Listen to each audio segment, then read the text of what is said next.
your city. Gonna play our guitars and sing you a country song. We'll all be flying higher than a jet airliner. And if you want a little bang in your yin-yang, come along. Well, come on along and welcome in to Indiana Sports Beat with Jim Coyle. Thanks a lot for taking us along wherever you're going, whatever you may be doing. We appreciate you taking Indiana Sports Beat along for the ride to the end with you, as always. Jake's at the manning at the news desk. Hope everything's going well for you. Your day's off to a good start, that you had a good week. If not, it's time for the weekend. Forget it. Hope you have a great time. A lot of stuff going on this weekend in the sports world. It's Kentucky Derby weekend. Today is the Kentucky Oaks.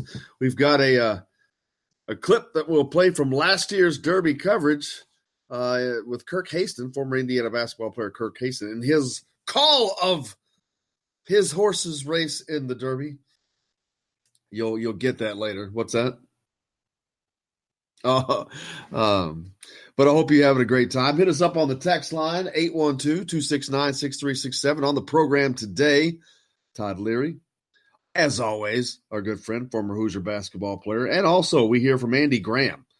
Andy is a member of the Indiana Sports Writer Hall of Fame. 36 years at the Bloomington Herald-Times. Talk some IU baseball as they open up a 3-game set in Illinois. Also, in the headlines, Indiana junior women's basketball player Jalen Penn invited to the Pan American Games team trial. Of course, she's from Louisville, Butler High School. Big weekend for Indiana athletics as baseball travels to Illinois for a 3-game series. Softball travels to Penn State for a 3-game series as well. And I talked about that baseball. This is the beginning of a 7-game road stretch that they'll be playing. 3 games in Illinois this weekend. Then they come back and Tuesday travel to Lexington, Kentucky, take on the SEC's Kentucky Wildcats. Come back next weekend and travel to Ann Arbor, Michigan, and take on the Wolverines before coming back home that following Tuesday to take on the Louisville Cardinals. So it's not only is it a long road stretch, you end by coming home by playing the toughest team you've played all year. Louisville is last I checked, the top 5 team in the RPI and the rankings and virtually everything. So a lot going on there. And it was a big week in Indiana basketball, of course. A lot of offers going out to 2020 players. The focus seems to have shifted, obviously, to 2020 and trying to get in now with some of the not success, I guess you would say, that's been had on the national scene. Indiana has not been able to secure one of the national recruits that they have been chasing. They have done well within the state, although they did lose Keon Brooks. That was a blow as he is heading to the University of Kentucky. Trace Jackson Davis, Armand Franklin coming in. Joy Brunk softens that a little bit by coming over as a grad transfer from Butler. But they're looking at 2020. There's a lot of guys out there. A lot of guys that can hopefully help this team get to where they're going. But a lot of these offers are seemingly going to players that's going to help the team in the future. And the immediate impact, Trace Jackson Davis is one of those that can do that. But they've got 2 other scholarships that are open. What are they going to do with those scholarships? Are they going to try to hit the grad transfer market? Haven't seen anything to indicate what's going on there. They're still waiting for a decision of Lester Quinones, but that would be a downright shocking for him to go anywhere other than LSU or Memphis, actually. Trenton Watford, same with him. Shocking me if he goes any place outside of Alabama or Memphis. The FBI trial wraps up today, I think, final arguments. Man, it has not been a good week for Arizona, Sean Miller, as it has just been a constant parade of evidence that players were being paid. Just there's no other way to cut it. Not sure how much longer Arizona can hold on to their coach. It's a similar situation to LSU, which not having the proof in hand, this is all coming from a different trial, but the proof is obviously there. They're probably working on an exit strategy right now, unfortunately. But, and is this the end? Is this just the beginning of what's going to go down in the NCAA? But the NCAA, of course, the Muppet Mark Emmert, letting everybody else do their work for them. That's because they're not competent enough to do their own work. They've shown that, proven that time and time again. It's just, I've said it 1,000 times, and I'll never stop saying they are the most inept organization I think I've ever seen. And he just seems like the most inept figurehead I've ever seen. Although he's making millions of dollars. I wouldn't mind being that Muppet in the balcony, making the money that he's making. But that's that. It's just amazing that these guys can hold on to jobs at LSU and Arizona with all that's laid out. Most people lose their jobs for showing up late to work 3 times. These guys are breaking law and being caught on FBI wiretaps and exposing their schools to this horrific public relations fiasco. And yet, they don't feel confident that they can make an adjustment in their employment. I read an article in Sports Illustrated. It was talking about the recruiting class does not always relate to success in the NCAA tournament. There were several teams last year that had top 10 recruiting classes that didn't even make the tournament. Indiana was one of those, along with UCLA, Texas, some big-time programs. And hopefully they could get that turned around, but Indiana's now missed the tournament 2 times in a row. Was it 8 out of 11 years? Something crazy like that. It's the most mind-boggling stat I just have ever heard. If you would have told me 10 years ago, if you would have said that Indiana would miss the tournament 8 out of 11 seasons, that said it's just not possible. I mean, it's just not possible. But it is. Not only is it, it has happened. And it's a reality. It is a reality. And if you miss the tournament 8 out of 11 years, you're not an elite program. And that's not an elite program. You have been an elite program, but currently they're not. Not as far as performance goes. Hopefully that gets turned around soon. But again, this is not on, there's no quick change coming. Not as of right now. Recruiting is the lifeblood of that.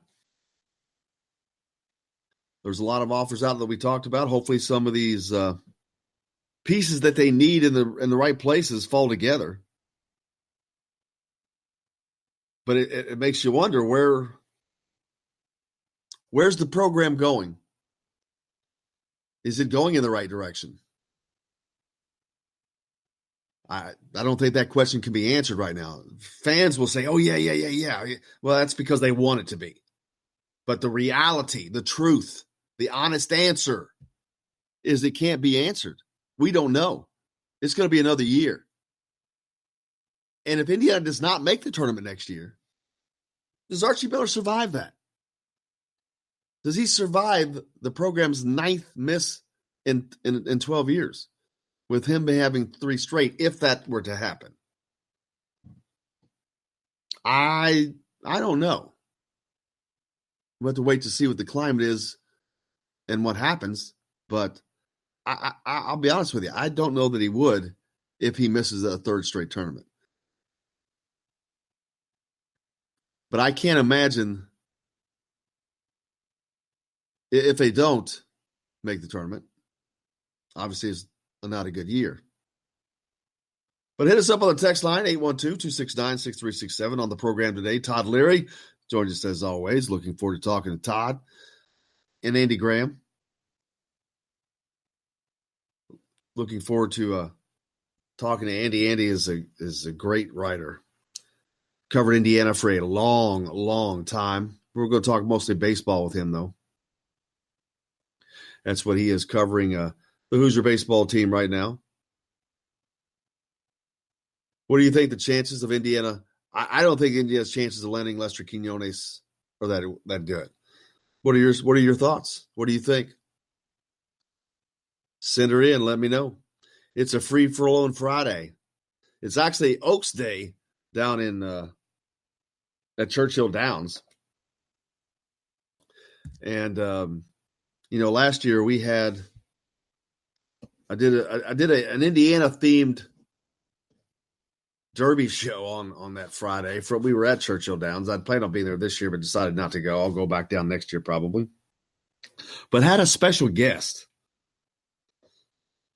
And I had I was calling everybody, and actually on a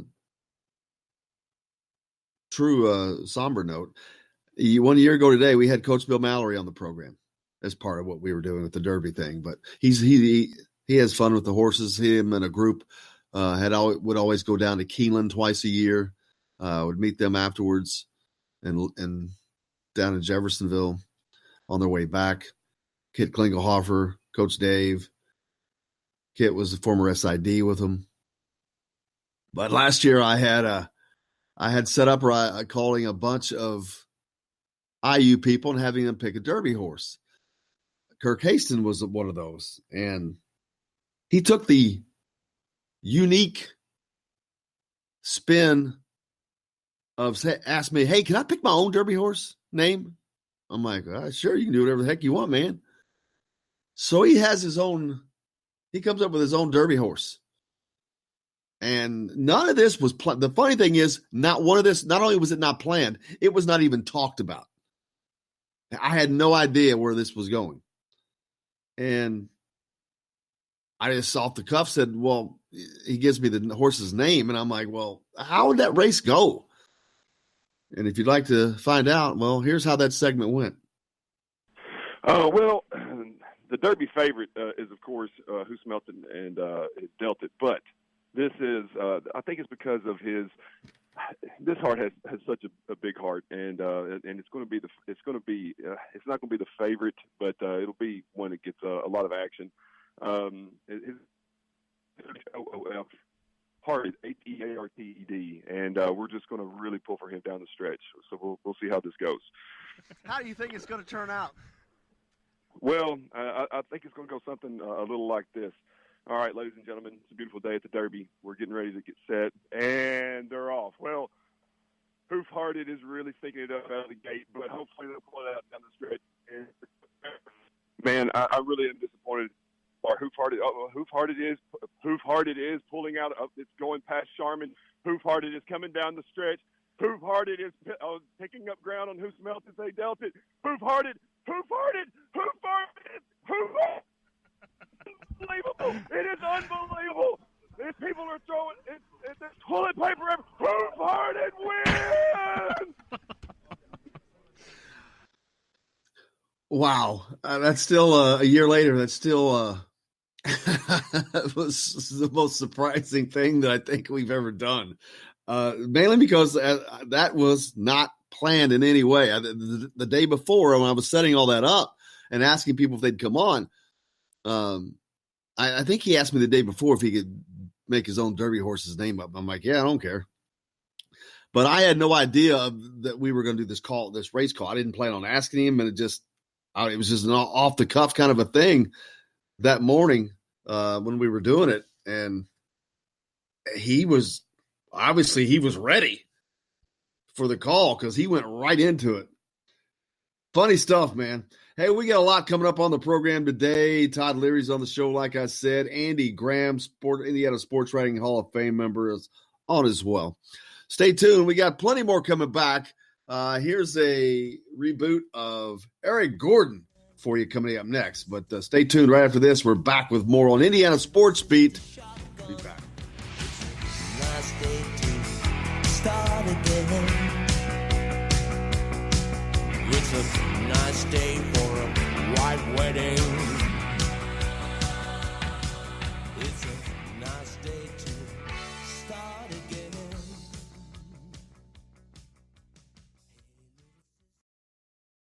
Hello, everybody. Jim Coyle from Indiana Sports Beat. When I'm not covering the Hoosiers, you can find me at Bubba's 33 in Clarksville, located on the northeast corner of I-65 at Veterans Parkway. Bubba's 33 has hand-tossed pizzas, bold burgers, and ice-cold beer from a select list of local craft brewers.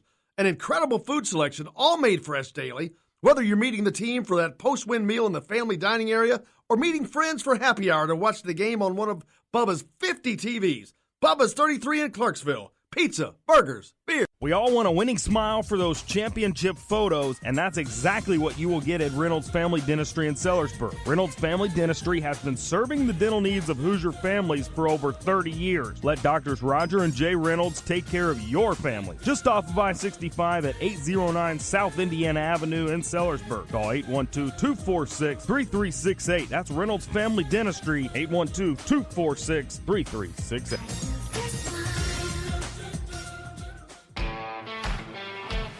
Now that warm weather has arrived, it's time to hit the links, and there's no better place than the golf club at Eagle Point in Bloomington.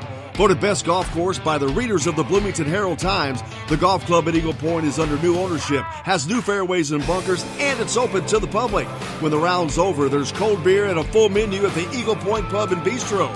Call 812-824-1100 to make a tee time. That's 812-824-1100. The golf club at Eagle Point in Bloomington.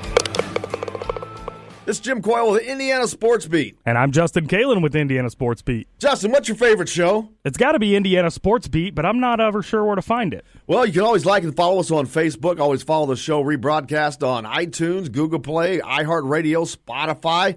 TheDailyHoosier.com is a great place to sign up for it each and every day. Or, of course, on 97.7 The Ref in Evansville. For the best recycling and waste removal service, turn to the area's leader, Sweetland Waste Removal and Recycling, a homegrown company serving southern Indiana since 1995. Sweetland Waste Removal and Recycling serves Floyd, Clark, Harrison, and Washington counties. For excellent service and peace of mind, call Sweetland Waste Removal and Recycling today at 812-944-5642. That's 812-944-5642. Keep life sweet with Sweetland Waste Removal and Recycling.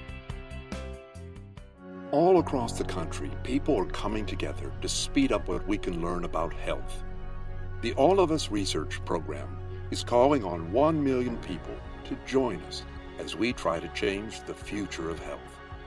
For your family, for future generations, for all of us. Visit joinallofus.org and find out how you can become 1 in a million. All right, crew, let's get her dug.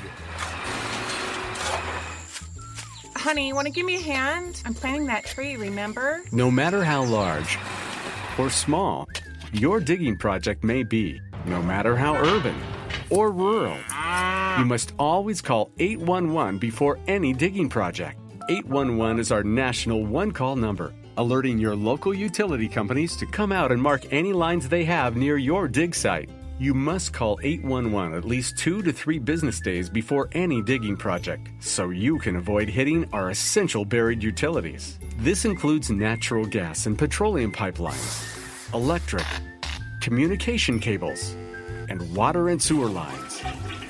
So before you do this or this, make sure you do this. For digging projects big or small, make the call to 811. Brought to you by Common Ground Alliance.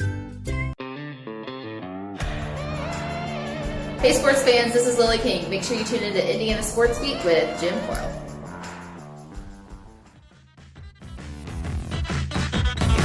All right. There's something wrong with this welcome back to Indiana Sports Beat. Thanks a lot for taking us along wherever you're going, whatever you may be doing. We appreciate you taking Indiana Sports Beat along for the ride. And we're grateful to have Mr. Eric Gordon Sr. back with us again on the program. We've had him on before, and look forward to talking to him again always. One of the first families of Indiana basketball. Mr. Gordon, thanks a lot for joining us. Well, thank you for having me. Greatly appreciate it. Always enjoy my time on the air with you. You know, I mentioned that you guys are one of the first families of Indiana basketball, and that's true. There's not a lot of families that can lay that claim, but you guys are. There's the Blackmans and the Zellers and the Gordons are three of the biggest known names in Indiana basketball. That's got to be cool just to know that, because we're talking one of the most historical things about the state of Indiana. Well, you know, we love basketball. We love all of our universities here in Indiana. Some people favor one university or the other. We just love them all. We support all the schools from Valpo to IU to Purdue, Notre Dame, Evansville, Ball State, all of them. So we've got kids that have been through our program that have been to each one of those schools. And so we support them, we love them, and we love our basketball.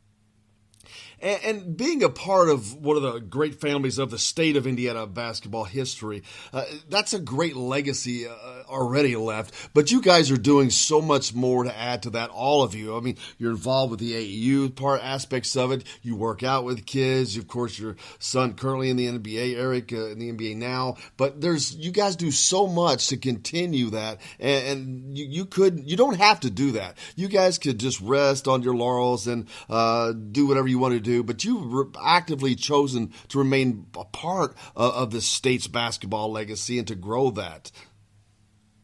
Well, when Eric was growing up, he, was always a pretty good ball player, and then as he reached the NBA, we wanted to give back and start his AAU program. Then as that took place, we wanted to also I retired from pharmaceuticals, and as we wanted to continue staying in the game of basketball, I started my basketball academy. And then that's actually really grown and developed into something really special for a lot of kids in Indiana, E3 Basketball Academy. And so now what we've done is we've expanded that. My middle son, Evan, he played over in China a couple of years. Right now he's still over there, and he has a basketball academy as well. And then my youngest son, Aaron, was a Seton Hall, but he came home. He's playing at Valpo. And so what we've wanted to do is just make sure that we stay in the game of basketball. Every day, again, as you mentioned, I train probably 30, 40 kids each day. Probably for a week, we may train anywhere from 100 to 200 kids throughout the week. We have the AAU. We have club teams. We've got training that we do. We do sports performance training. And I did it because I just wanted to stay in the game. I love the game of basketball. It's done so much for me as a person. Team sports, organized sports, I think are good for student athletes, whether you become an NBA player or just to be able to learn that, as you grow up as a young man or a young lady, that you have to be able to work with others. So as they develop and get jobs out in the community, that they're good citizens, they're good role models, and they learn at an early age how to interact and work with others. Talking to Eric Gordon Sr., and I was talking about, I mentioned earlier about the AAU aspect of all the things you do, and you talked about the academies and whatnot. That gives so many kids opportunities that they probably just absolutely wouldn't get. Your sons grew up, fortunately, with you, having you as a father, so that was a great start that they're going to get. Everybody doesn't have that chance. And talk about the kids that come through there that you can see, that are getting an opportunity that they wouldn't have gotten elsewhere, and that's got to be special for you in itself. But I know you care more about the kids than what it means to you. Yeah, well, we do many things with the kids. We help them stay focused on their academics. We help them ensure that they qualify for the NCAA and the NCAA clearinghouse. We even counsel young kids when they're in middle school. And matter of fact, here's a great example. I've got one. I got several families like this. If they have an issue with their kids, they come to me and ask me, "Hey, can you talk to my son?" Or I'll have where the athlete says, "Well, hey, can you talk to my mom or dad about this?" We've had one student athlete last year that didn't want to play high school basketball. I guess he, for whatever reason, decided, I don't want to play anymore. I sat down with him, met him over at Starbucks near his high school after school. We sat there and talked for an hour, tried to get a good understanding of why he no longer wanted to play. And come find out, he just wanted to start pursuing what he wanted to do in college. So we talked about it further. Kid ended up playing on his high school team, averaged 18 points a game, made several all-conference teams, went on to college, good student athlete, and he made this coming year walk on to his college basketball team. So for us, it's just really good to help kids at a young age and help them mature to be good citizens. Could you have ever imagined having such a rewarding career after you retired from your original profession? No, I have people that I run across all the time, and I did real well in pharmaceuticals, very successful in that industry.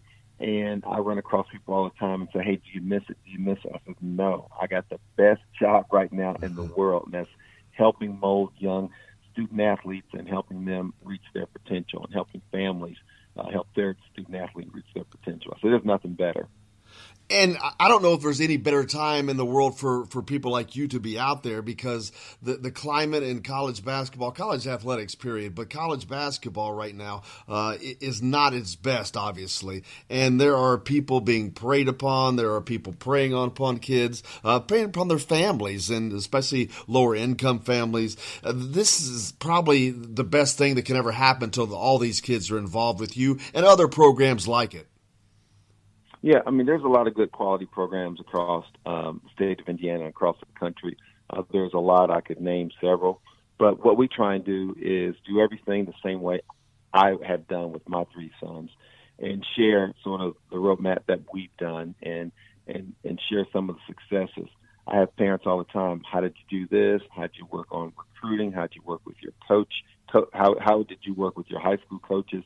What do you think we should do here, there?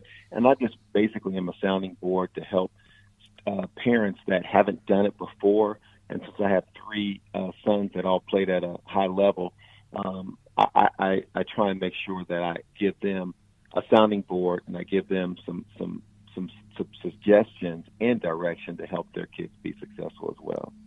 I'm talking to Eric Gordon Sr., obviously three sons that have been very successful in basketball. Eric Jr. played at Indiana and currently playing for the Houston Rockets as well. But I mentioned the changes in college basketball, and they have been, I don't know that they're changes. It's just they've become more known.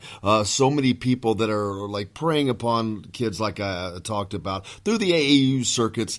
And there's been a lot of changes by the NCAA. Are those changes, do you think that that's going to help alleviate the problems at hand? No, I don't think that's going to help alleviate the problem. I think there's several different layers there when it comes to some of the issues and problems. But what I do think the best thing to do is I think it is fair for students to have a stipend to help them pay for cell phones, help them to travel back and forth home. I think a stipend would really help because, you know, here I am. I mean, I'm able to help my son, but all parents, you know, my son that's at Valpo, but all parents aren't able to say, okay, you want to come home this weekend? Let's figure out a way for you to get home. I mean, I'm able to help mine, but I don't know if everyone is able to do that in certain situations. So I think, you know, the stipend is good. I'm not saying a salary or anything like that, but I do think having a something that's realistic for the size of the university and for the money that the university brings in for the scholarship to help the student be able to live a normal life, although it's never going to be normal because you're, you know, playing a full-time sport. But I do think those things are helpful. There's no way that I think all the bad stuff that happens can really get cleaned up because there's different layers. There's AU programs, there's agents, there's AU directors that just don't do things the right way. And I think the most important thing is information. We should just teach parents how to make sure that they let the kid, if the kid is really good, he's going to get to wherever they expect him to go. There's no need to take any additional handouts or any of that kind of stuff. Just let the kid be as good as they can be. But the first and foremost thing is get that education. Focus on the education first. And I know that the NCAA probably has the student athlete's best interest at heart. It doesn't always seem that way, but it also seems like a lot of the times the people that are making the decision are not, let's say, intellectually bound they don't seem to have the education in it from the grassroots like someone like yourself who absolutely has the best interest involved. And they don't seem to rely on people like you or groups like yours that could probably give them some great leadership. Do you think that the NCAA should reach down to people who have shown that this is what they do and do very well? I think that would be a helpful opportunity for them to take advantage of the people that are already out in the field doing things. I know they say they do or they say they want to, but I just I know what we do each year is in the month of July, we meet at the Ronald McDonald House as an organization, and we have a community service day where we work at the Ronald McDonald House, clean up, and we have several speakers. We clean the place up, we feed the families, and we have several speakers. We have my pastor, he comes and speaks. We have a speaker to come and talk about academics. And then we have the NCAA come in and talk about the clearinghouse and academics. And I think those are opportunities where everyone can reach out and ask certain questions and then get feedback from AAU directors as to what's going on, how things can be better. I think what ends up happening is we have someone in the ivory tower looking down, making suggestions or calls on what's going on, but they've not been at the grassroots. They're not in the grassroots. They're not in the trenches, and they may not know everything that goes on. And I think that might be the biggest opportunity for them. Absolutely. Talking to Eric Gordon Sr., EG10 Academy, actually. What is the actual official name of the academy? Okay, so the academy is called E3 Basketball Academy. It's named after Eric, Evan, and Aaron. Aaron's name starts with the E, so it's all three E's, L3 Boys, E3 Basketball Academy. But we have EG10 Basketball Club, and that's our elite basketball program. And they are elite, trust me on that. And we're talking about the NCAA, and I'm not going to pin you down to talk about specifics because of your involvement with so many schools and whatnot. But when there are certain schools where, and here of recent we've seen where certain coaches were just basically caught red-handed, but yet they're still in the place of the position of coaching at the same place because of legalities right now. And I think that's horrible for basketball, for college basketball, and for basketball in general. But I think it's also not good for students that they're still trying to recruit to come down here and play for them when they've been shown to do things not exactly the right way. Yeah, my biggest thing that I believe in is I know that the transfer rule has gotten to be larger than we really want it to be, and we want to tell kids to stick to your guns and stay at that school. But when certain situations occur at a school or continuously at a school, or us as adults can leave our job, go someplace else, we can do things that may not be in the kid's best interest, but we're still fine. I find that contradictory. So I think the most important thing should always be the student first. And if the student isn't getting what they need at that particular school, then they should be able to transfer, which we're doing now. And that's why I think the transfer rule is up so high. But see, as a college coach, if I don't like this or I get something better, or if I think I can do this thing this way, I can get this kid and go behind back doors and do it, that seems to be a little bit okay. But for the kid, it seems to be a terrible thing. So I think if we just focus on the kids and make sure kids first, and we're looking out for them and their education and their future, I think everything will fall into place. Talking with Mr. Eric Gordon Sr. Appreciate him joining us as always. Let's talk about some fun stuff now. The NBA playoffs underway. Eric Gordon and the Houston Rockets moved on to in this next level of the playoffs right now. He's been playing pretty well. Yeah, he's been playing pretty well. I think the second half of the season he's been doing real well. I think he's healthy. I think he's shooting the ball well. He's defending real well, and I think he just wants to ensure he helps his team as much as possible so they can advance and go as far as they possibly can. And, we talked about you guys helping all these kids out the way you do. How much of a benefit is it to having someone like your son, Eric, playing at the level he does, but also the way he lives, but being in the NBA? And those guys, they have to look up to him as great inspiration, the kids that you have in your clinic and your academies. Oh, they sure do. They love him to death. They support him. And I think when you look at all the kids in my program, whether it be E3 Basketball Academy or EG10 Basketball Club, they're similar of a mirror to him and how he does things. Most of our kids are, they're very good kids. They're good students. They work hard. I don't see very many of our kids getting in any kind of trouble. They're great athletes. And so they kind of mirror. It's kind of odd. I didn't really pick certain kids, but it seems to me that those kids gravitated to our program because they like what Eric represented. And that goes from the academy all the way to the EG10 Basketball Club. EG3 Academy coming. Do you guys anything coming up that you want to talk about? Tell the people about that. There's things the kids can participate in. Yeah, well, we're in the gym every day, Monday through Thursday, 6 p.m. We're usually at Park Tudor School. We have a good workout, group workout, 6 to 7. On Saturdays, it's 8:30 to 10:30 a.m.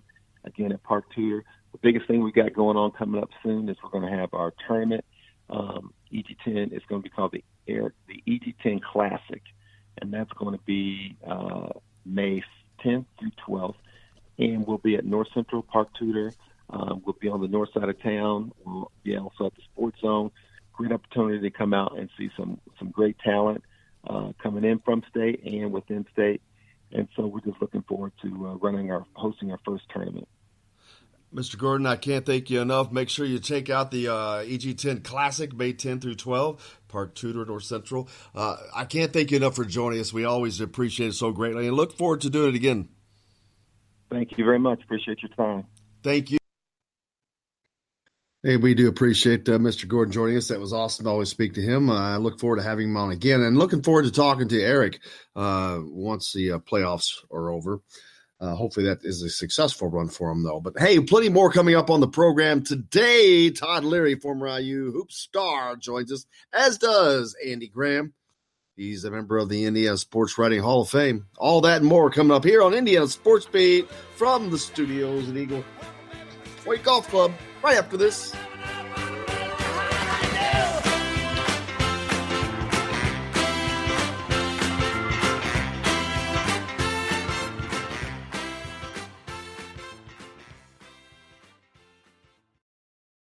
Hello, everybody. Jim Coyle from Indiana Sports Beat. When I'm not covering the Hoosiers, you can find me at Bubba's 33 in Clarksville, located on the northeast corner of I-65 at Veterans Parkway. Bubba's 33 has hand-tossed pizzas, bold burgers, and ice-cold beer from a select list of local craft brewers.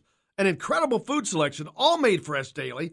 Whether you're meeting the team for that post-win meal in the family dining area or meeting friends for happy hour to watch the game on one of Bubba's 50 TVs. Bubba's 33 in Clarksville. Pizza, burgers, beer. We all want a winning smile for those championship photos, and that's exactly what you will get at Reynolds Family Dentistry in Sellersburg. Reynolds Family Dentistry has been serving the dental needs of Hoosier families for over 30 years. Let Doctors Roger and Jay Reynolds take care of your family. Just off of I-65 at 809 South Indiana Avenue in Sellersburg. Call 812-246-3368. That's Reynolds Family Dentistry, 812-246-3368.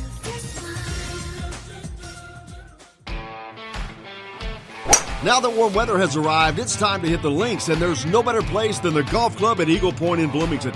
Voted best golf course by the readers of the Bloomington Herald-Times, the golf club at Eagle Point is under new ownership, has new fairways and bunkers, and it's open to the public. When the round's over, there's cold beer and a full menu at the Eagle Point Pub and Bistro. Call 812-824-1100 to make a tee time. That's 812-824-1100. The golf club at Eagle Point in Bloomington.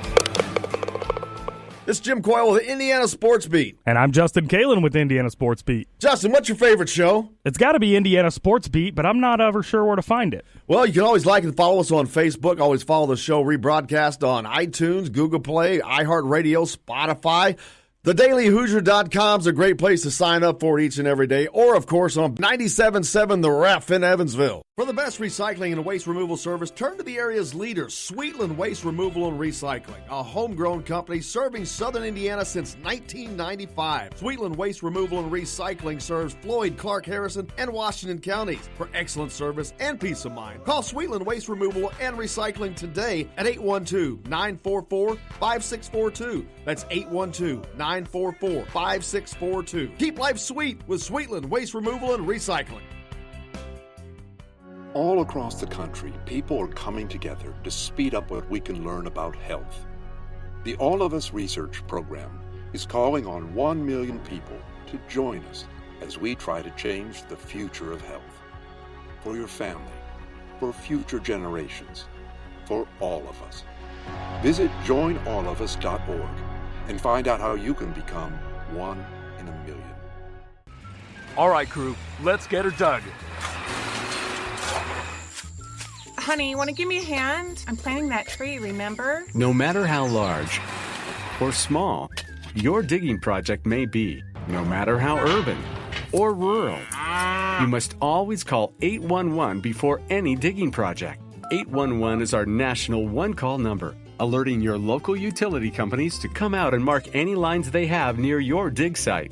You must call 811 at least 2 to 3 business days before any digging project, so you can avoid hitting our essential buried utilities. This includes natural gas and petroleum pipelines, electric, communication cables, and water and sewer lines.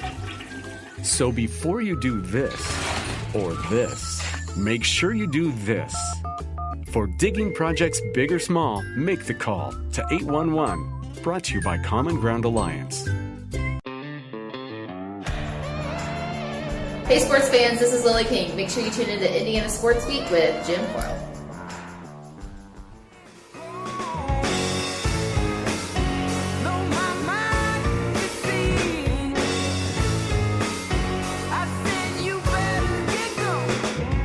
Welcome back to Indiana Sports Beat, coming to you from the Golf Club at Eagle Point Studios. Jim Coyle with you as always. Man, Jake's manning the board. Hope everything's gone well with you this week. If not, forget about it. It's time for the weekend. Todd Leary's on the show today. Looking forward to talking to Todd. Also, Andy Graham, Indiana Sports Writer Hall of Fame member. Good friend, good guy, great writer. Covered the Hoosiers for 36 years at the Bloomington Herald-Times. He knows a thing or two.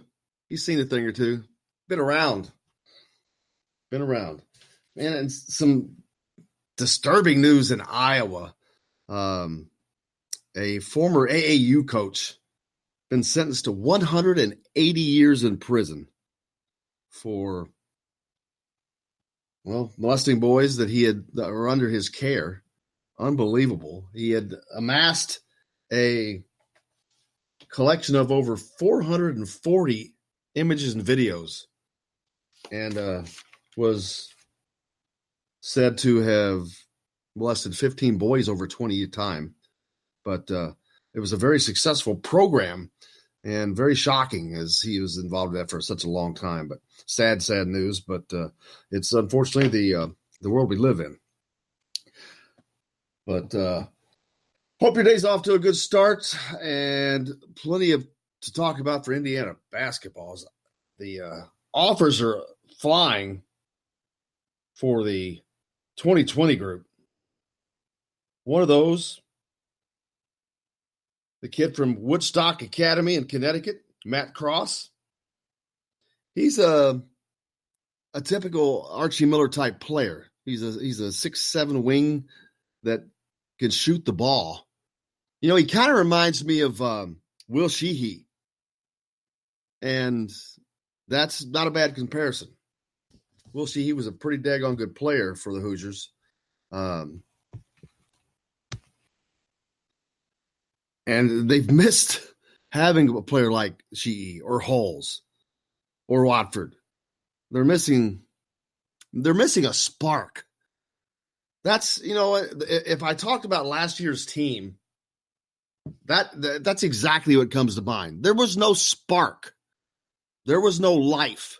There was no one that was the life of that team as far as emotional and mental leader. Didn't see it. Wasn't there. Rob Finney was too young, but he doesn't seem that's he's one that I think can grow into that. Devontae Green, no doubt, will assume that role this season. He is one of the few that comes close in my mind to that thinking, but his season last year, it was a fractured season for him and the Hoosiers. But toward the end of the year, you could see his game, his mental part come around. Everything was coming around for him. Hopefully he can continue that this upcoming season. But that team there was just no leader. There was just no one that was the lifeblood of that team. I'm not talking about scoring, man. I'm talking about being an emotional leader. And I'm so tired of hearing, well, he's just not that way. And I'm not talking about a particular person. But whether it was Romeo or Juwan Morgan, neither of them filled that role.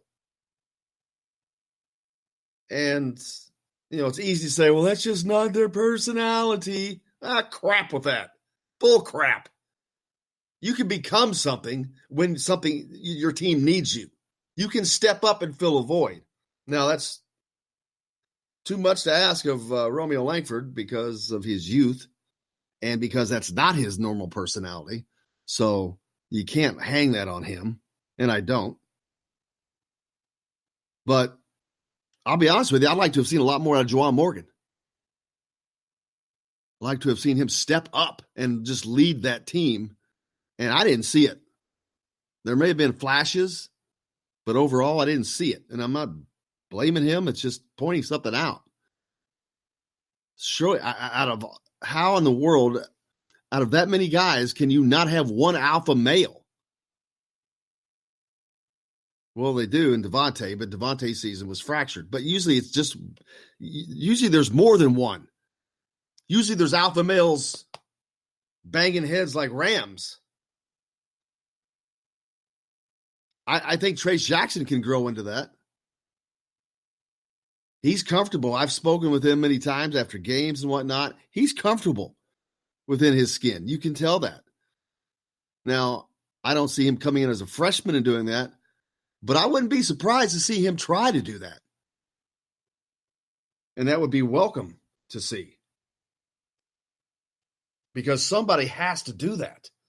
I mean, you saw a team without life last year for that very reason. There was no heartbeat of that team. There was no heartbeat on that team. And you cannot survive like that. You get exactly what you got last year. Exactly. So who's going to be that guy? Like you said, I assume that Devontae can step up and fill that role.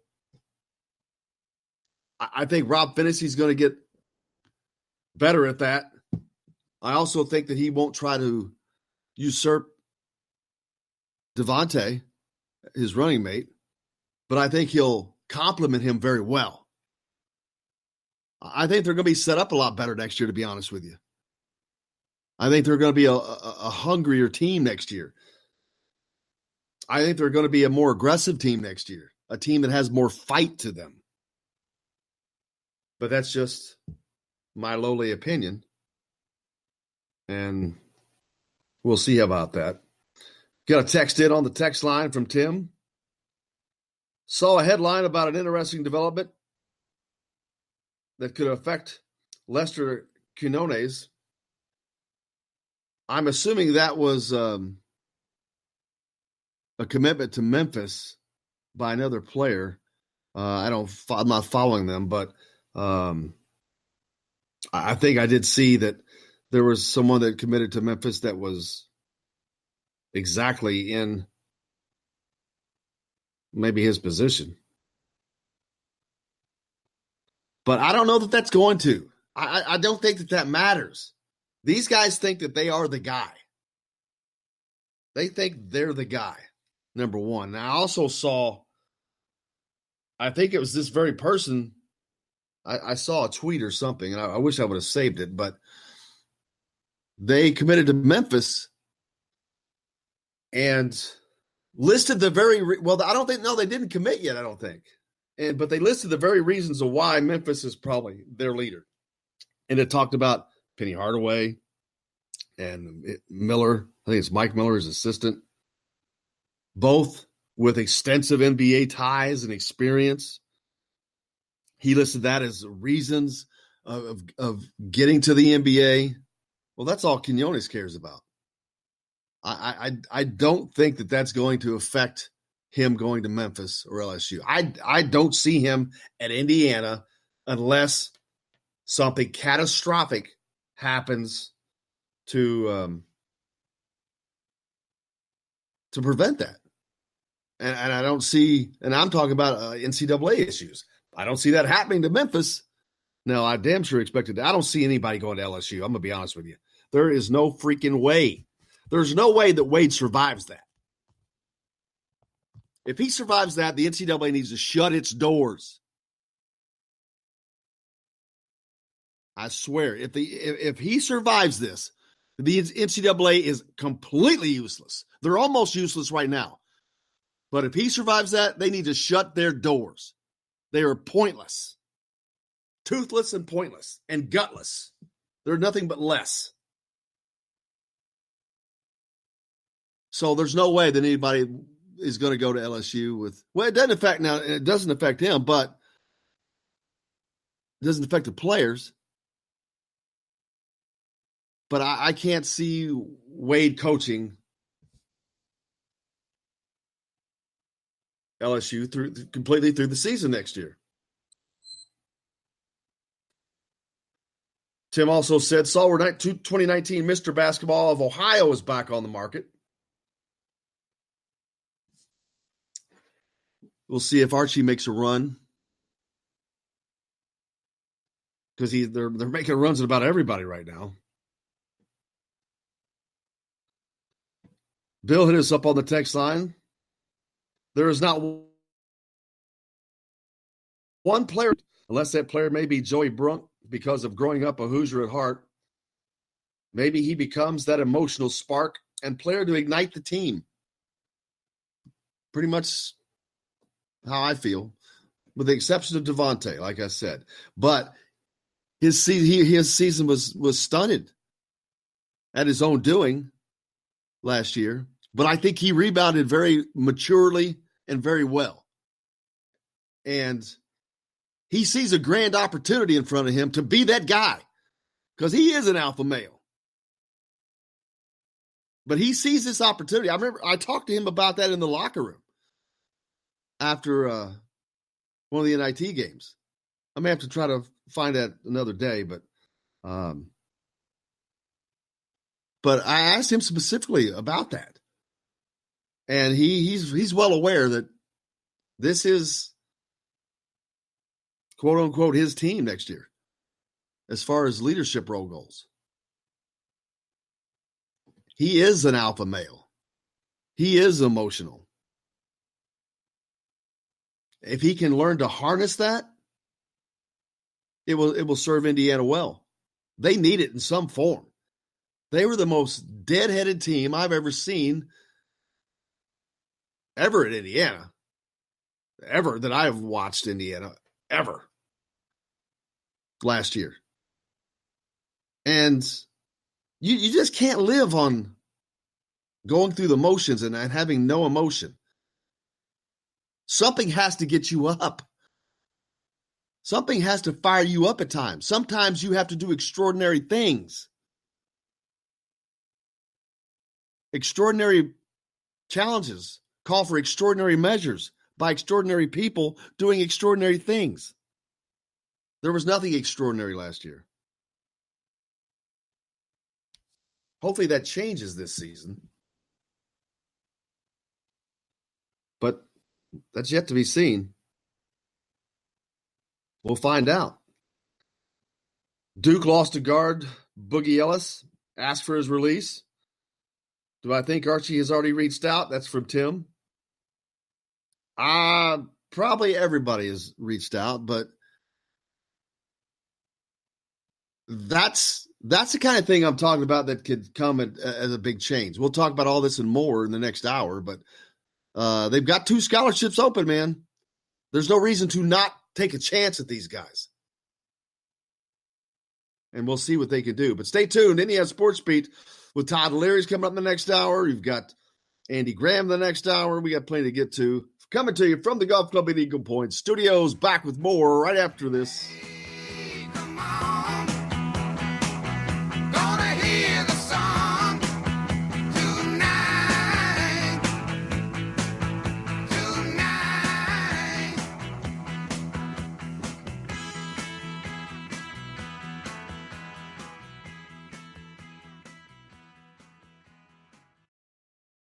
Hello, everybody. Jim Coyle from Indiana Sports Beat. When I'm not covering the Hoosiers, you can find me at Bubba's 33 in Clarksville, located on the northeast corner of I-65 at Veterans Parkway.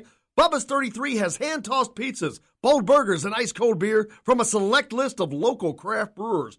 An incredible food selection, all made fresh daily. Whether you're meeting the team for that post-win meal in the family dining area or meeting friends for happy hour to watch the game on one of Bubba's 50 TVs. Bubba's 33 in Clarksville. Pizza, burgers, beer. We all want a winning smile for those championship photos, and that's exactly what you will get at Reynolds Family Dentistry in Sellersburg. Reynolds Family Dentistry has been serving the dental needs of Hoosier families for over 30 years. Let Doctors Roger and Jay Reynolds take care of your family. Just off of I-65 at 809 South Indiana Avenue in Sellersburg. Call 812-246-3368. That's Reynolds Family Dentistry, 812-246-3368.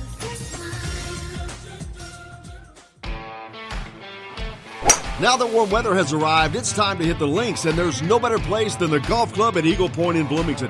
Voted best golf course by the readers of the Bloomington Herald-Times, the Golf Club at Eagle Point is under new ownership, has new fairways and bunkers, and it's open to the public. When the round's over, there's cold beer and a full menu at the Eagle Point Pub and Bistro.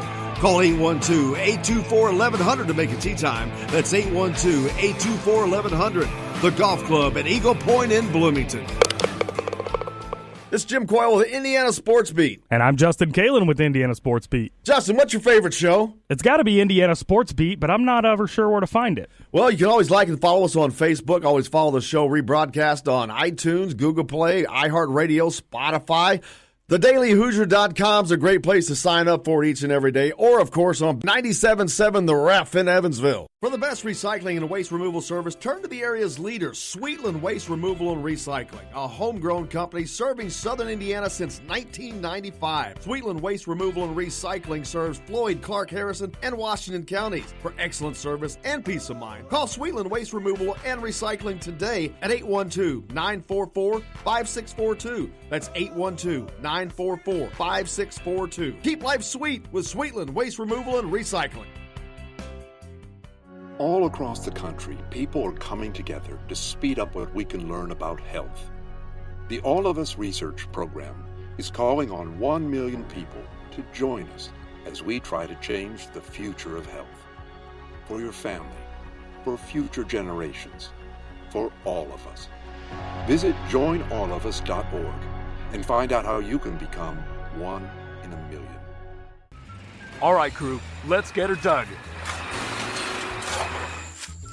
Honey, want to give me a hand? I'm planting that tree, remember? No matter how large or small your digging project may be, no matter how urban or rural, you must always call 811 before any digging project. 811 is our national one-call number, alerting your local utility companies to come out and mark any lines they have near your dig site. You must call 811 at least 2 to 3 business days before any digging project, so you can avoid hitting our essential buried utilities. This includes natural gas and petroleum pipelines, electric, communication cables, and water and sewer lines. So before you do this or this, make sure you do this. For digging projects big or small, make the call to 811. Brought to you by Common Ground Alliance. Hey sports fans, this is Lily King. Make sure you tune into Indiana Sports Beat with Jim Coyle. This hour is brought to you by Sweetland Waste and Removal Service, a homegrown company serving southern Indiana since 1995.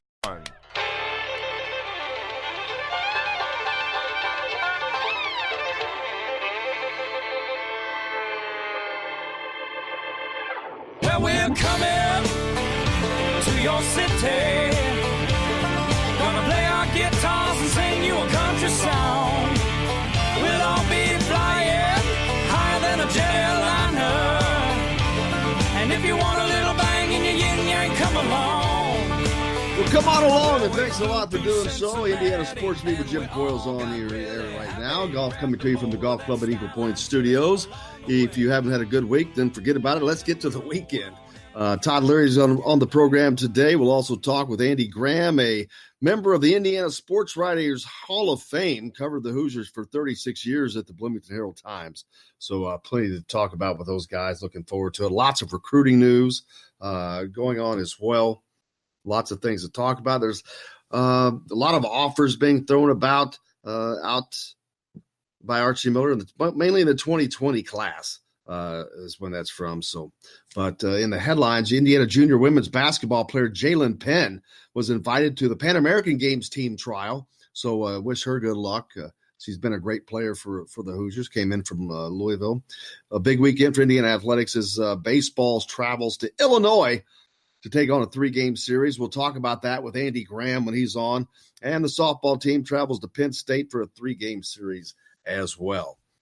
So we'll follow those on Monday to see how that worked out. Indiana, the baseball team, they're in the midst of a 7-game road trip, man. Not easy either, because 6 of those are Big Ten games. And as they head down the crunch time of the season, they're in the fight for a Big Ten championship, but also trying to host in the NCAA tournament. They've made the tournament. There's no doubt about that in my mind. But they're trying to do a little more, win a Big Ten championship, host a tournament site.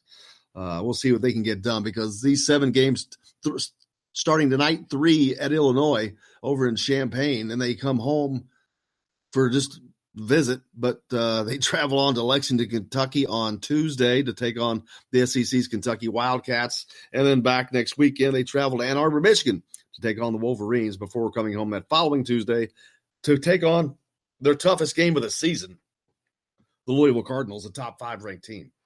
So, but we'll talk a little more baseball with Andy Graham when he's on with us, and look forward to doing that. A lot of recruiting news bouncing around. Hit us up on the text line, 812-269-6367. But mentioned earlier that Boogie Ellis asked for and probably will be granted his release from Duke. A lot of Hoosier fans wondering, hey, every time they see this, they think that this is going to be good for Indiana. Indiana has shown to not be in the running for any of these guys, and I don't see that changing.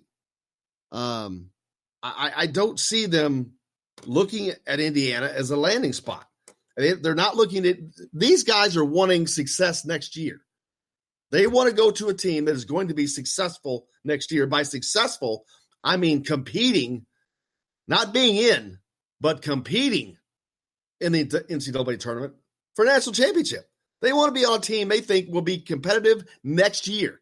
Well, that ain't Indiana. I'm sorry to Indiana fan base, but that's just a fact. It's just not there yet. I'm not saying it's not going to be, but next year is not – they're not going to be competing for a national championship next year. And a lot of these kids today, especially, they want instant gratification right now. It's the whole society has moved in that direction, this instant gratification thing. But that translates to the basketball court. They want it now. They don't want to wait 2 or 3 years. They're not planning on being there for 3 years. And of course, the favorite to land, Ellis, yes, Memphis. It's the new hot thing right now. Now, how long does that last? Yeah, who knows? They haven't done anything yet. But right now they've got one of the top recruiting classes, and they can add to that. And they're favored to get Lester Quinones. They could get even better. Do you remember Kentucky having trouble landing multiple talent guys? No. Because they didn't care. They don't care. A little competition doesn't scare them. So I do not see any of this affecting Indiana. I do.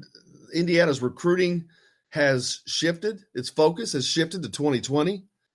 They do have 2 open scholarships, and I don't know what they're going to do with those. I don't know what their plan is. I mean, I'm sure they're still hoping that some manna falls from heaven, but I think that their best route would be the grad transfer market.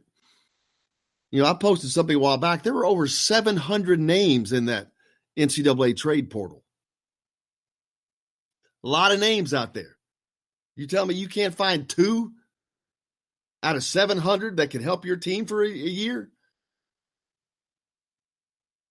I'm pretty sure that there are. And I'm not going to go into naming them because that's for the evaluators on the coaching staff. Because they know best what they think fits into their program. We can guess. But there's a lot of, when you got 700 names, that's a lot to choose from, first of all. But it's a lot to go through. That's a lot of knowledge to know, to have. But I'm going to be really surprised if they do not hit that up in some fashion. Now, it's an indictment on the recruiting in Indiana. If they did use those 2 with grad transfers, that would give them 3 with Joey Brunk. That's an indictment on a recruiting failure. That's a failed recruiting season. When you cannot fill those scholarships with the type of players you need, and not by going the grad transfer route. I don't think recruiting has gone that well personally for Indiana. That's just my opinion, but I just don't think that it has gone that well. I don't think it's been that successful. How will next season be? Well, we're going to have to wait to find out, but I think it will be marginally better. But I don't think it's going to be better by much. Do they make the NCAA tournament next year? That's a great question. I think they're going to be in better shape next year. I think they're going to be a better team next year.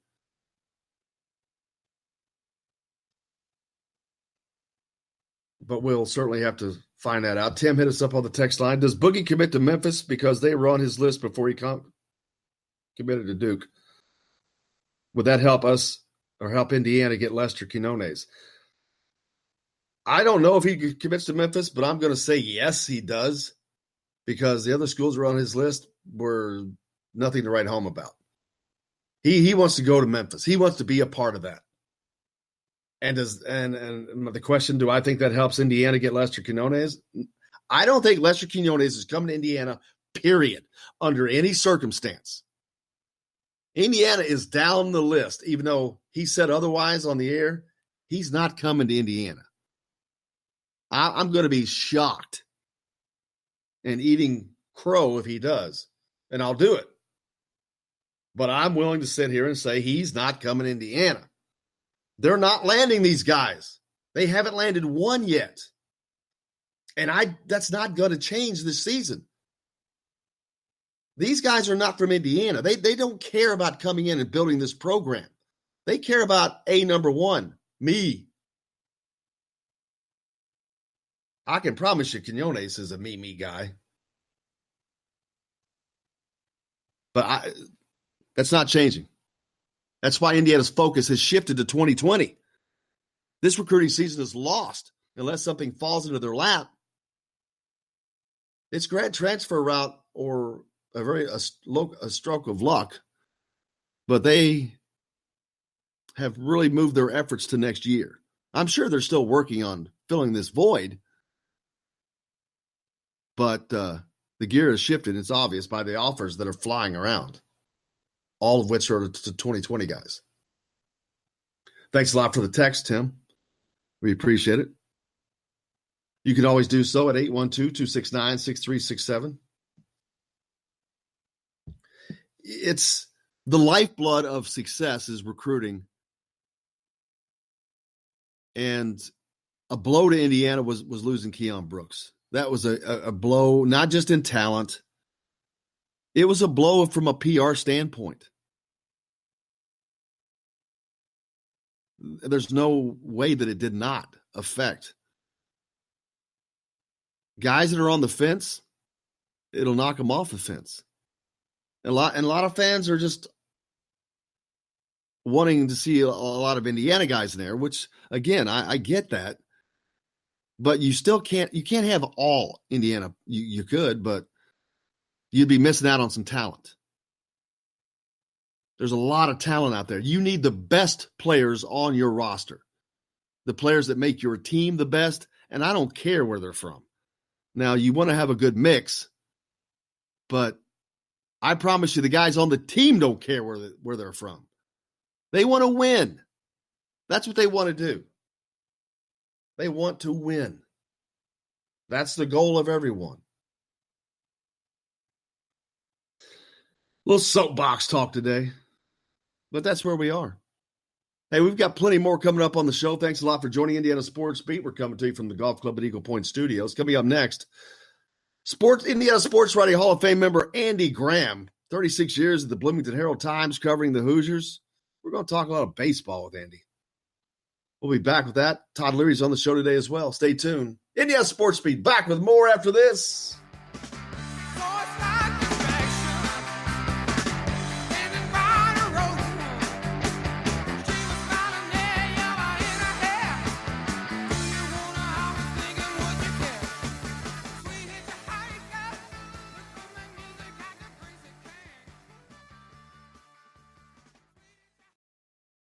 Hello, everybody. Jim Coyle from Indiana Sports Beat. When I'm not covering the Hoosiers, you can find me at Bubba's 33 in Clarksville, located on the northeast corner of I-65 at Veterans Parkway. Bubba's 33 has hand-tossed pizzas, bold burgers, and ice-cold beer from a select list of local craft brewers.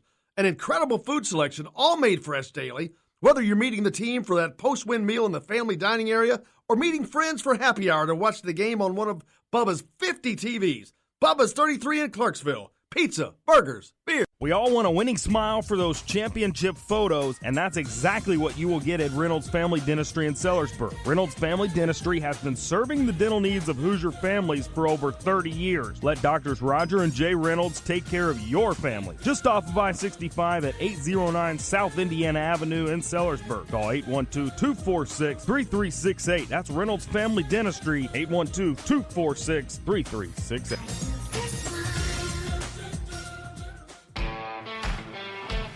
Now that warm weather has arrived, it's time to hit the links, and there's no better place than the Golf Club at Eagle Point in Bloomington. Voted best golf course by the readers of the Bloomington Herald-Times, the Golf Club at Eagle Point is under new ownership, has new fairways and bunkers, and it's open to the public. When the round's over, there's cold beer and a full menu at the Eagle Point Pub and Bistro. Call 812-824-1100 to make a tee time. That's 812-824-1100. The Golf Club at Eagle Point in Bloomington. It's Jim Coyle with Indiana Sports Beat. And I'm Justin Kalen with Indiana Sports Beat. Justin, what's your favorite show? It's got to be Indiana Sports Beat, but I'm not ever sure where to find it. Well, you can always like and follow us on Facebook. Always follow the show rebroadcast on iTunes, Google Play, iHeartRadio, Spotify. TheDailyHoosier.com is a great place to sign up for each and every day, or, of course, on 97.7 The Ref in Evansville. For the best recycling and waste removal service, turn to the area's leader, Sweetland Waste Removal and Recycling, a homegrown company serving southern Indiana since 1995. Sweetland Waste Removal and Recycling serves Floyd, Clark, Harrison, and Washington counties. For excellent service and peace of mind, call Sweetland Waste Removal and Recycling today at 812-944-5642. That's 812-944-5642. Keep life sweet with Sweetland Waste Removal and Recycling.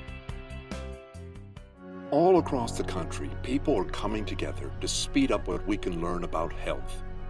The All of Us Research Program is calling on 1 million people to join us as we try to change the future of health. For your family, for future generations, for all of us. Visit joinallofus.org and find out how you can become 1 in a million. All right, crew, let's get her dug.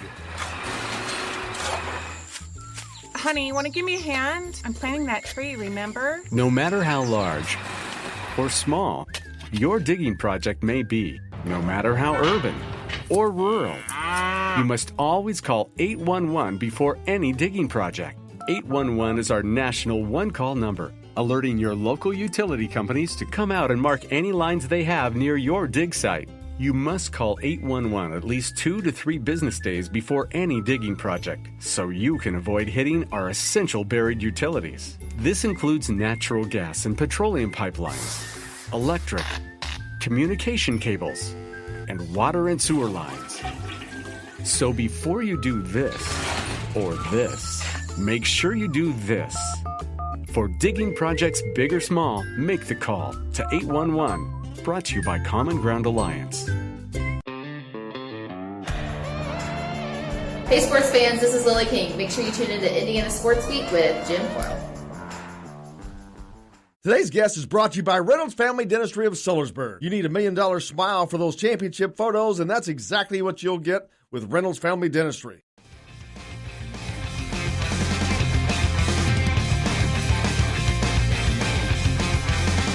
Welcome back to Indiana Sports Beat. Jim Coyle with you as always, and now I'm grateful to be joined by a good friend, Andy Graham. Andy is a writer that you have known if you're from the Bloomington area, 36 years at the Herald Times, and now he also writes for IUHoosiers.com, so you see his stuff everywhere as you have for years. Andy, thank you so much for joining us, man. It's a real pleasure, Jim. It's nice to have a conversation with you outside the press box for once. So. Yeah, it's fun. And unfortunately, we'll be talking about sports, though. No, that's quite all right. Been getting to spend a lot of time with Andy because we've both been covering a lot of IU baseball and the baseball team. Man, Coach Mercer has them headed in the right direction. I don't know if anybody expected him to be able to hit the ground running like this, but they haven't missed a beat. No, really. I mean, there was a bit of a struggle early. At one point, they were a game under 500 a couple of 3 weeks into the season. But obviously now, they've won 30 games. They're 30-14. They're 11-4 in Big Ten play. They haven't lost a series of any sort in or out of conference since a visit to Tennessee that ended on February 24th. So we're talking a long period of time now. They're ranked in the top 25 in all of the polls, as high as number 22. So it's really been impressive. And yeah, obviously, a lot of times when you have a coaching change, there's going to be a bit of a transitional period. And I think certainly in this case, that's to be somewhat expected because I think Jeff Mercer and his staff brought a different way of approaching hitting and pitching to the program. And so it was going to take a little while for the kids to adjust and to learn what the new standards were, what the new emphasis was, that kind of deal. But I think once they started to kind of get in sync in that regard, they've been really impressive. Yeah, they haven't always strung a lot of hits per se together in a game, but man, they've sure had an easy time getting it to go out of the ballpark this year. As they lead the country in home runs. I think they're at 76 right now. A crazy amount of home runs for them. And talking to them, they say that's not the goal, but it sure has been a positive result. Well, yeah, there's no doubt. I mean, we've obviously taken note of that. We've concurrently taken note of a lot of strikeouts. For example, Indiana hitters have struck out 469 times. That's 40 more times than their opponents have struck out during the games that they've played. However, Indiana has 77 home runs and the opponents have 19. So that to me is a perfectly acceptable trade-off, if you know what I mean. Absolutely. It's a lot of runs. Yeah, that's a lot of runs, and this team can run too. Speaking of which, I mean, it's IU's got 42 stolen bases in 55 attempts compared to 27 steals for the opposition. So they've been able. We've seen power. We've seen a lot of that, obviously, but we've also seen the ability to manufacture runs. Just in the last ball game, the 7-1 win over Minnesota on Sunday. They didn't hit a homer, but they showed how they can manufacture runs also. So, no, it's been impressive. Indiana's team batting average is 263, which isn't great. It's well below the next two Big Ten teams are going to play, Illinois and Michigan. But the Hoosiers have significant power and significant slugging and significant OPS. So when you look at some of the other numbers, this is a good offensive team. It figured to be. There were a lot of good hitters coming back from last year's team, And as I said earlier, I think that it took him a little while to adjust to the way Jeff Mercer prefers to see his players hit the ball or to approach hitting. But it's been really fun to watch. I mean, this is a fun team to watch in part because of that power, all that power. We're talking with the Indiana sports writer, Hall of Fame member Andy Graham, also formerly of the Herald Times in Bloomington. Very familiar with his writing. You should be if you followed anything to do with Indiana over the years. We're talking IU baseball right now. And Coach Mercer, he's really fun to follow and cover. In the post-game interviews, if people got to listen to the full interview with him every time, they would almost get an education in the game, I think. Oh, yeah, there's no doubt. He comes from a baseball family.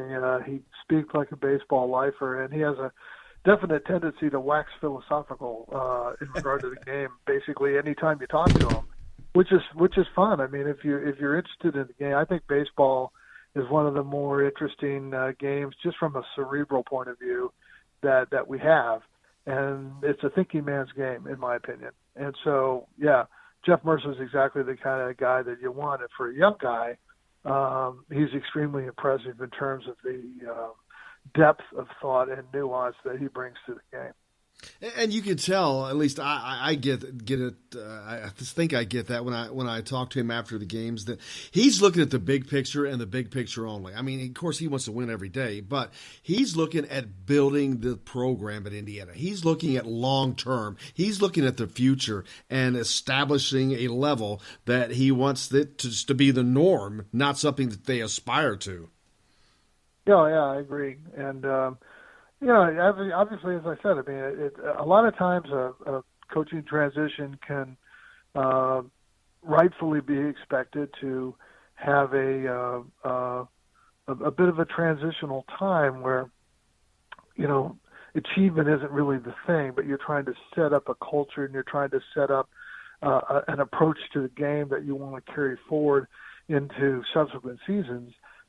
But in Jeff's case, no, I mean, he's having success right away on top of that, which is, what you want. And I think the players deserve credit, too, here, because clearly they're the ones who have to buy in and have to, alter their approach in some cases and have to adopt a new philosophical approach and do that while they're playing and to have that brought to bear in terms of their approach to play. And they've done a nice job of that. I mean, I think, this team we knew had a fair amount of established hitters coming back. And those guys have adjusted and have continued to hit well. Take a guy like Scotty Bradley. I think Scotty started 1 for 25 this year. Well, he's over 300 now.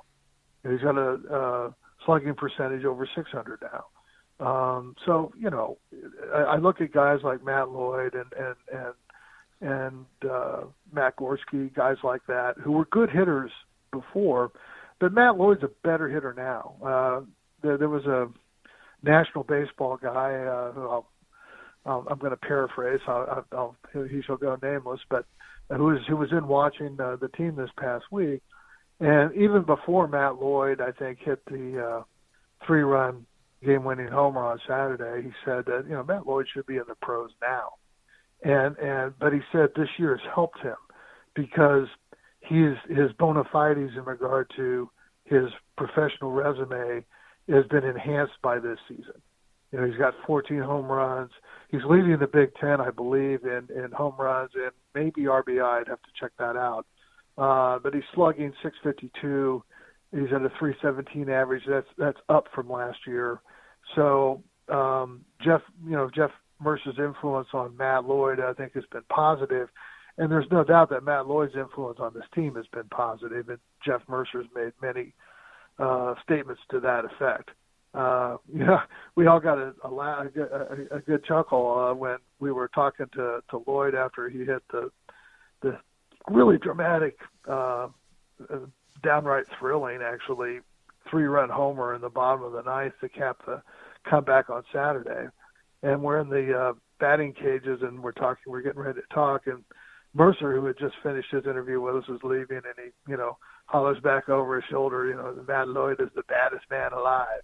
And what Mercer has really, what Mercer's trying to do in terms of culture, in terms of toughness, in terms of approach, in terms of professionalism of approach. All of that stuff is embodied by Matt Lloyd. And so it's been a good marriage, I think, so far of coaching staff and players. Yeah, I mean, that you talk about thrilling. It was just everything it could have been. Indiana was down 6-1 in that game. They kind of chipped it away to get back to within a very improbable possibility of getting out of there with a win. They were down to the last breath of life. And he didn't barely get that ball over that ball was hit so hard and so perfectly. It didn't have a chance of being anything other than a home run, but amazing timing on that. And then they go from trailing virtually the entire game on Friday, which they lost to Minnesota, which was like the 7th straight loss. And they trailed almost the entire game on Saturday. And they go from on the verge of not losing a series for the first time since February to coming out with an unbelievable win, and then Sunday they go on. You can see the carryover, and they just seem like they're back right where they were. Yeah, I agree, and that sort of resiliency has been the characteristic of this team. And when you talk about culture, I mean, Jeff Mercer wants a certain type of culture and competitiveness that he doesn't yet see with complete consistency, and he's continued to be very demanding of that. He didn't like how Indiana looked for most of that game on Saturday, just in terms of their, its demeanor and everything else. But he really relishes the resiliency, and that's the kind of just toughness and competitiveness. And he's said this, Jim, you've heard him say it, that he can accept a loss if the approach was right, if the effort level and focus and everything that goes into playing baseball successfully was there. He'll take a loss, and he does, and he can sleep. He'll sleep a good sleep that night. But he would rather, he would rather take a loss playing the game well, playing the game properly, than taking a win that's sloppy, I think. And so he didn't like how Indiana looked for much of Saturday, but he loved how Indiana, came through. And once again, there's a certain credit that should go to the players just for having the character just to buckle down and mount a rally against a very good closer, by the way, for Minnesota, the Schultz kid. So that was impressive, and it was started by a freshman, Grant Richardson. There's another kid we haven't really talked about yet, but a freshman from Fishers who is going to be another guy who I think is a pro prospect. I mean, there's some pro prospects on this team without doubt. We haven't even talked about the pitching yet, but there's some of those guys too. So it's an impressive team. It's a lot of fun to watch. I mean, what's been really kind of gratifying to see here in Bloomington over the last few seasons, I have to say, as a baseball guy, baseball is a sport that I've always loved ever since I was a kid. Has been the development of a really solid fan base for college baseball in this town. And once again, credit for that should go to, predecessors such as Tracy Smith and Chris Lamonis and whatnot. But I think Mercer's continuing that, the building of that foundation. And it's really good to see, you know as well as I do that if the weather is decent, there's going to be a pretty good crowd out there. And so Indiana has a chance now. Indiana has a chance to be one of those northern programs, one of those kind of rare northern programs that becomes known for baseball and becomes known for sustained success in baseball over the seasons. The university's invested in it. They have a really impressive young coach who is having a very good debut season, and the crowds are coming out.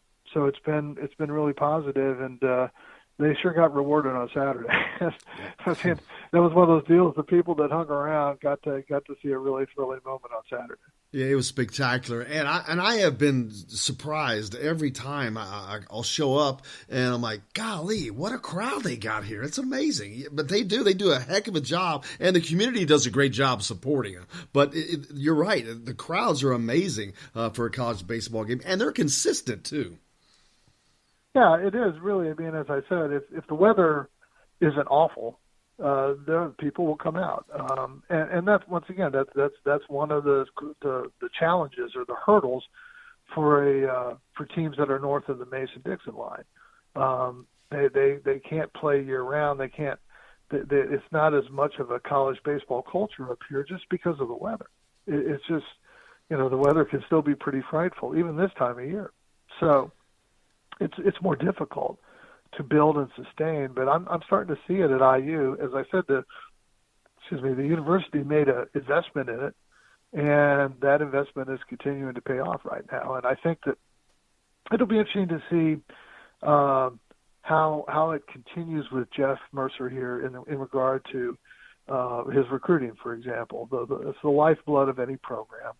And one thing I've been interested in, just as somebody who worked in local media as a sports writer for many years, up until about 3 years ago, some of the kids he's recruiting are from the local area, and they're kids that I know. They're kids that I saw playing in high school. You got a couple of kids from Bloomington South on the team right now, Alex Franklin and Tyler Van Pelt. You got a kid named Dylan Steele coming in from Bloomington North.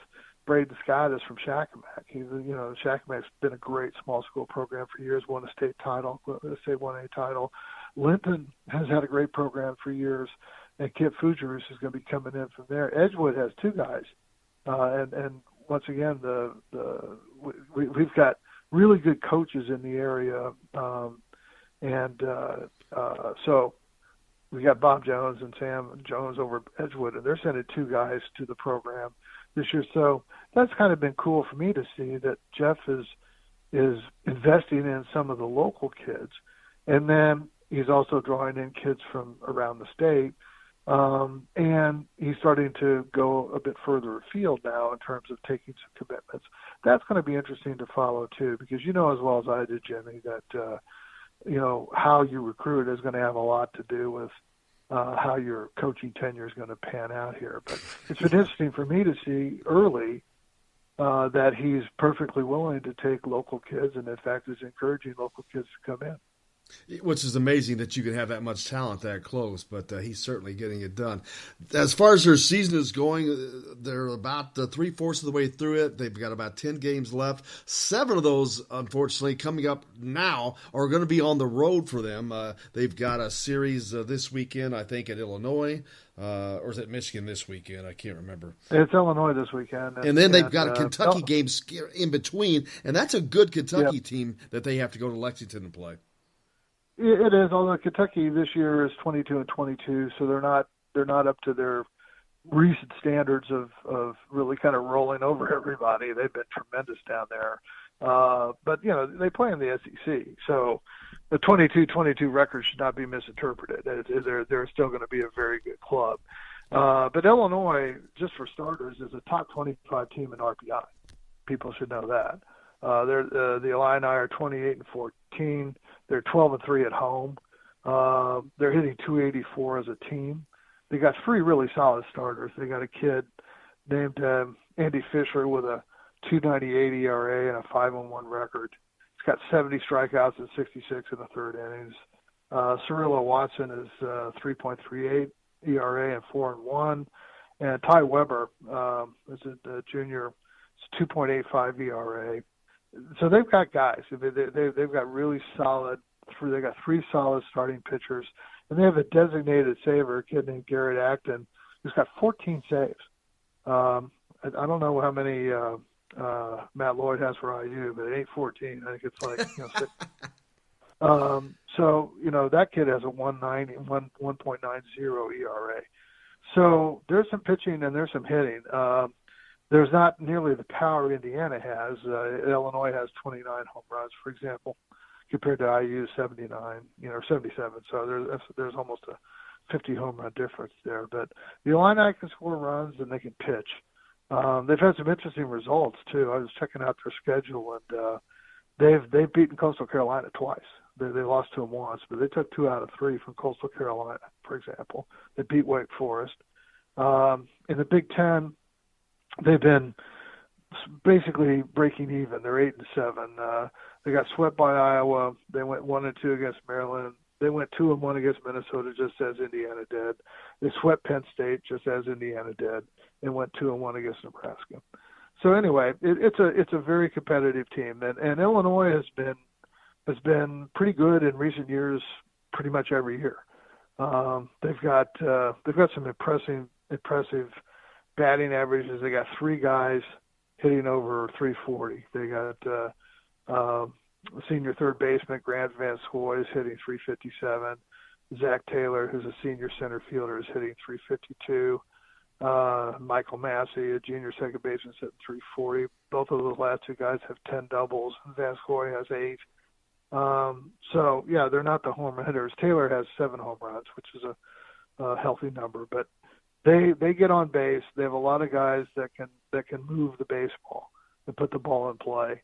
As I said, they're hitting 284 as a team. Michigan's hitting 287 as a team. We can talk about them too if you want. But that's another team that Indiana's next 2 series, all the games on the road, are going to be very challenging. I mentioned Illinois. If you want me to talk about Michigan, I'll talk about them too, because that'll be the following weekend. Michigan leads the conference right now. They're a half game up on IU, and they're 31-11. They're 11-3 in the league. Indiana's 11-4. And Michigan at home is 19-2. They're 19-2 at home. They're hitting 287 as a team, as I mentioned. They've hit 47 home runs, so they got more power than Illinois. And once again, a lot of really good, proven players up top. They got a kid named Jordan Brewer. He's hitting 378 with 11 homers, for example. They've got a lot of veterans. They have a lot of guys like Jordan Longo and Blake Nelson and Jack Blomgren. Those are names that I remember from last year. So then you look at their pitching, it's the same kind of thing. You have 3 really solid starters. Carl Kaufman, who's been in the rotation for a while, he's got a 2.40 ERA. He's got 65 strikeouts and 71 innings. He's got a 1.04 WHIP. You got Tommy Henry, who's a 2.61 ERA. He's got a 1.00 WHIP and 75 strikeouts and 69 innings. And Jeff Criswell, 2.61 ERA. You know, it's the same kind of deal. Their team ERA is 3.09, which is, you know, just by comparison purposes, Indiana's team ERA is 3.42. And you and I watched Indiana all year, and we've seen really good pitching, right? Oh, yeah. Well, Michigan's ERA is like over 30 points lower than Indiana's. So I'm just throwing some of those stats out there just to kind of paint the picture that these are good teams. These are very good teams that Indiana's going to go play here in the next 2 Big Ten weekends. But we've also seen Indiana win series after series after series after series. And if they win these next 2 series, they have a chance to win the Big Ten.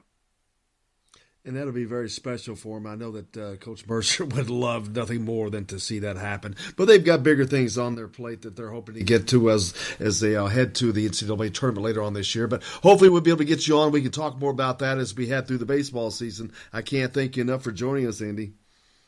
It's been a real pleasure. Thanks. And look forward to seeing you back out at the ballpark. Hey, thanks a lot to Andy Graham. We appreciate him joining us as always and look forward to doing that quite often. As a matter of fact, Andy will probably be on with us every couple of weeks. Man, you talk about a great resource. 36 years covering the Hoosiers for the Herald Times. He's a member of the Indiana Sports Writers Hall of Fame, deservedly so, and we're grateful to have him on. But coming up next, our good friend Todd Leary will join us, and we'll get a little blast from the past, a little present for you. It's Derby weekend. We'll have Kirk Hastings' Derby picks when we come back as well. Here on Indiana Sports Beat from the Golf Club at Eagle Point Studios. Right after this. I heard it all before. Satan knocked at my door. I'm a loser and the user so-and-so. Hello, everybody. Jim Coyle from Indiana Sports Beat. When I'm not covering the Hoosiers, you can find me at Bubba's 33 in Clarksville, located on the northeast corner of I-65 at Veterans Parkway. Bubba's 33 has hand-tossed pizzas, bold burgers, and ice-cold beer from a select list of local craft brewers. An incredible food selection, all made fresh daily. Whether you're meeting the team for that post-win meal in the family dining area or meeting friends for happy hour to watch the game on one of Bubba's 50 TVs. Bubba's 33 in Clarksville. Pizza, burgers, beer. We all want a winning smile for those championship photos, and that's exactly what you will get at Reynolds Family Dentistry in Sellersburg. Reynolds Family Dentistry has been serving the dental needs of Hoosier families for over 30 years. Let Doctors Roger and Jay Reynolds take care of your family. Just off of I-65 at 809 South Indiana Avenue in Sellersburg. Call 812-246-3368. That's Reynolds Family Dentistry, 812-246-3368.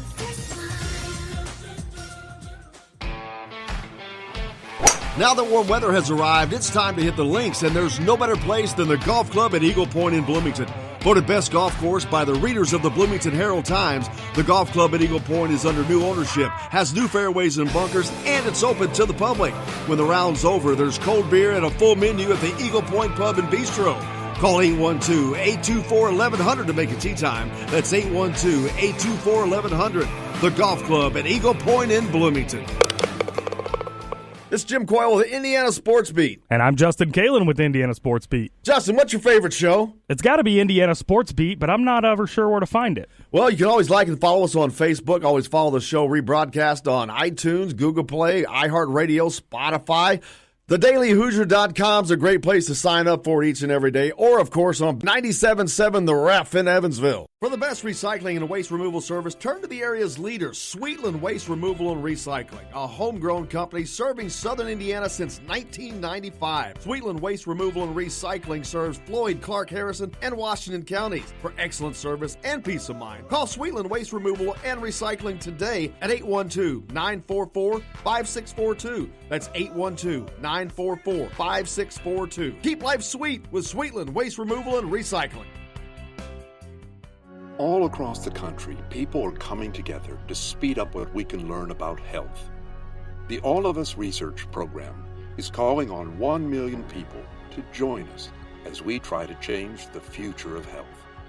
For your family, for future generations, for all of us. Visit joinallofus.org and find out how you can become 1 in a million. All right, crew, let's get her dug.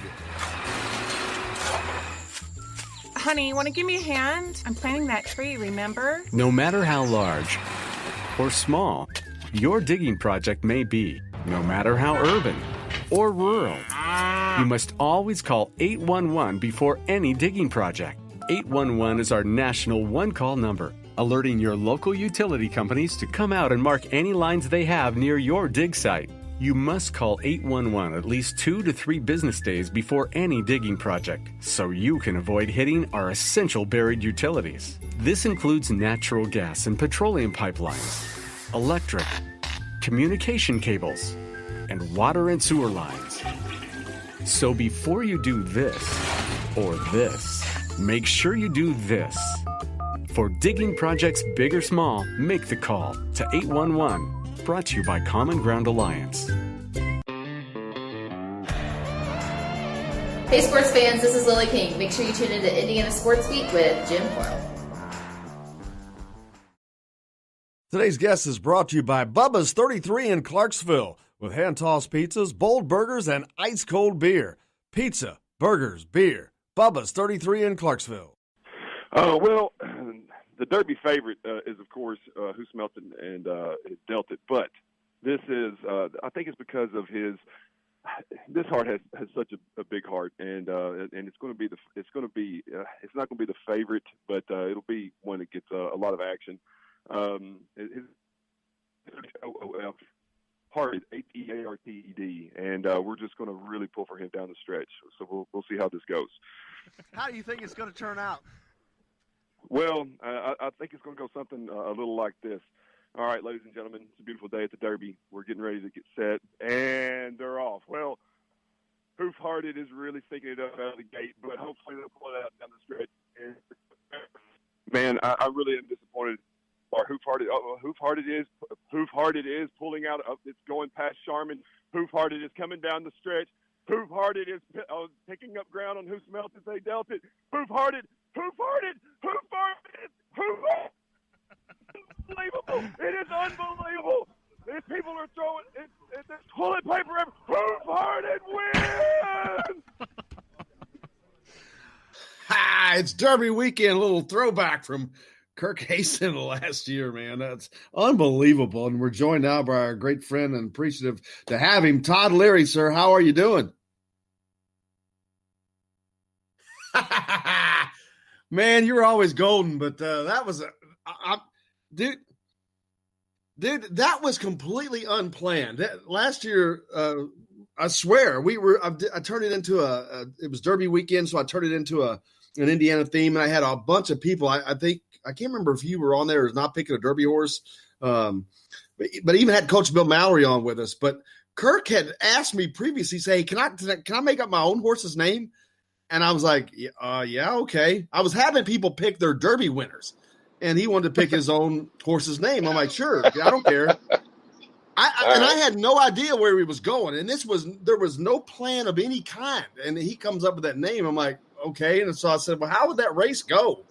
And man, he just went into that completely unstuck. And I was like, you got to be kidding me. Did you drug test him after that? I think we both should have been drug tested after that, man. That was an unbelievable, great one. Yeah. And now he's an honorable member of the Tennessee legislature. Does that surprise anybody? No, he's a great guy, man. After he hit that shot, he could have just run for mayor of Bloomington or governor of Indiana. That's right, man. That's all good times. How's Todd Leary doing? Well, you've seen how my morning started, so I wouldn't say it's been the greatest morning so far, but I'm doing well overall. Thank you. Yeah, Todd, we're always grateful and fortunate to have someone like Todd on with us, and he's doing so today while he's dealing with a flat tire on the side of the road. And hang on a minute. Let's not give me too much credit for it. The great people at AAA have rescued me already. So, well, that's ironic. It's funny because I sent you a text in between saying you should get a Hoosier AAA membership from Tom Coverdale. I saw it. Yeah, my good buddy Josh down here in Paducah from AAA actually bailed me out already this morning. So he saved me on the side of the interstate. I appreciate them very much right now. Well, hooray for AAA. They're a great organization. No kidding. We'll have to get them as a sponsor, man. Heck, they're great. No, I agree. But there's a lot going on for Indiana basketball right now, Todd. The recruiting has shifted. They were really trying to swing at these big-time players, national players, to add to what they've had. And Archie is yet to hit on one of these national profile, high-profile players. And I think that really just boils down to, at this moment, Indiana is not seen nationally by the kids today as a program that gets them to where they want to be. Is that, I mean, I'm not saying it in a negative fashion. I'm just trying to be realistic, but I think that's actually the case. Yeah, I mean, I don't think that is inaccurate by any means. I think that Archie's style is a little bit unique. I mean, it's not crazy unique, but it's a little bit unique in that it's not run up and down the floor, run and gun, scoring 95 points a game. And there's a lot of AAU programs and kids who see themselves in that type of system.